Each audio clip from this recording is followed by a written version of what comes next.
I've walked the length of Wales in the dead of winter. I've cycled the length of Wales. It's where I put all the physical prep in. This is my training ground, surrounded by beauty here, so it's a good place to do it. I'm currently preparing for my most ambitious expedition to date, walking the entire length of the Yangtze River in China.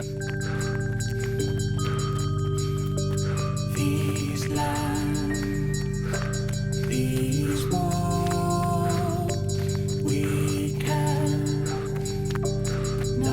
flow. You know, I rely on the preparation that I do here in Wales to succeed on the expeditions abroad.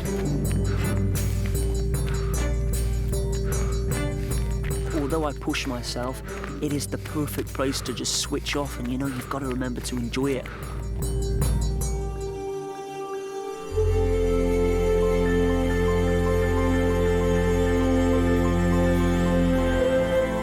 I've brought so many friends from all over the world here, and they've always been shocked with just how much Wales has to offer. You've got Snowdon here, which is globally known. We've got beaches, we've got mountains, disused quarries. I rely on the preparation that I do here in Wales to succeed on the expeditions abroad. I always carry Wales very close to my heart. It is just pure epic.